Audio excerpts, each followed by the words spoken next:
Bonjour, nous nous retrouvons ici pour débuter notre émission Comprendre le Japon. Tout d'abord, je vais vous parler de la carte d'identité du pays. La capitale est Tokyo. Sa superficie de 378 km² en comptant les 5000 km² des Kuriles du Sud territoire russe depuis 1945. Sa population est de 127 millions d'habitants, estimation depuis 2010. La densité de population, 349 habitants au kilomètre carré. Et sa population urbaine représente 80% de Tokyo, la capitale et l'aire urbaine la plus peuplée du monde, avec plus de 37 millions d'habitants en comptant toute l'agglomération. Et la monnaie du pays est laquelle? Le yen. La langue, je vous laisse la deviner, est le japonais. Son empereur est Akihito depuis 1989. Son premier ministre, Shinzo Abe, chef de file du Parti libéral-démocrate depuis décembre 2012. La nature de l'État, une monarchie constitutionnelle, un peu comme le même principe que la Grande-Bretagne. L'empereur est le symbole de l'État et de l'unité du peuple japonais. C'est le même symbole divin, j'ai un peu envie de dire, que son modèle britannique. Et son régime est une démocratie parlementaire, Et ses principales religions sont le shintoïsme, 107 millions de personnes, avec le bouddhisme, 74 millions de personnes qui pratiquent le bouddhisme au Japon et le christianisme avec 2,16 millions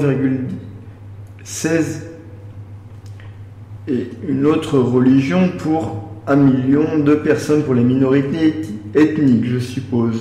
Le nombre supérieur de croissants par rapport à la population s'explique par le fait que le Shinto et le bouddhisme ne sont pas exclusifs, que ce sont des croyances qui exigent la fréquentation assidue et régulière des lieux de culte, comme les temples, les otelas en japonais.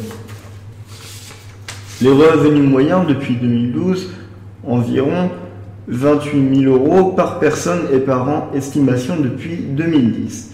L'indice de développement humain, espérance de vie, éducation du niveau de vie du pays, 0,912 au rang pour l'indice de développement humain, et au rang mondial, il se classe parmi la 10e place. Ces sites inscrits au patrimoine mondial de l'UNESCO sont le Himeji-jo depuis 1993, les monuments bouddhiques de la région d'Ōryūji, 1913, Shirakami, Shinshi, 1993, Yamakushima, 1913, les monuments historiques de l'ancienne Kyoto, ville de Kyoto, Uji et Utsu, 1994, village historique de Shirakawa-go et Gokayama, 1994. 14,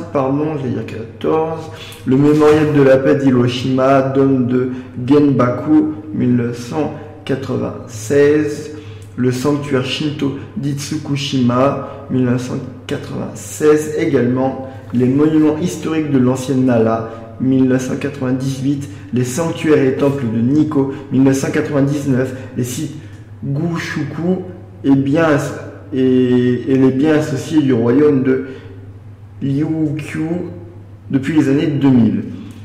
Les sites sacrés et chemins de pèlerinage dans les monts Ki, 2004, Liketo, 2005, les mines d'Iwami, Ginza, 2007, Ilaizumi, temple, jardin et sites archéologiques représentant la terre pure bouddhiste depuis 2011. Les îles Ogasawara, 2011, le mont Fuji 2013.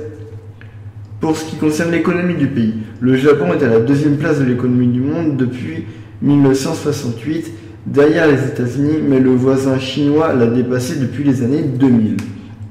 Le PIB par habitant est de 300 $, soit 66 000 $ en France. 333 000 $ en France, et était de 26 000 $ au Japon. À la suite du crash de 1990, l'économie japonaise a connu une longue période de crise et de mutation.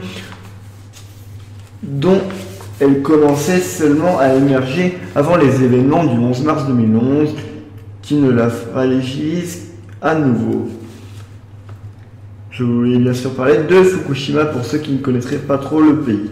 Les grands constructeurs automobiles n'échappèrent pas à cette crise. Le Japon connut une baisse de 51% des ventes de voitures neuves de mars 2010 à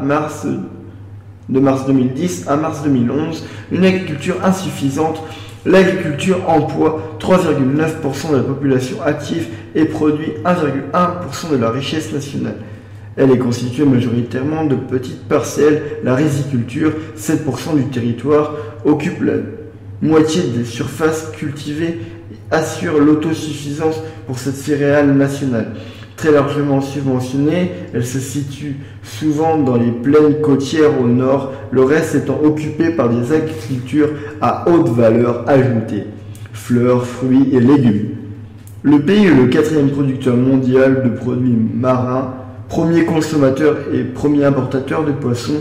Il importe 60% de produits pour couvrir ses besoins alimentaires. Le Japon possède une industrie forte. L'industrie représente 26,2% de l'emploi et 27% du PIB.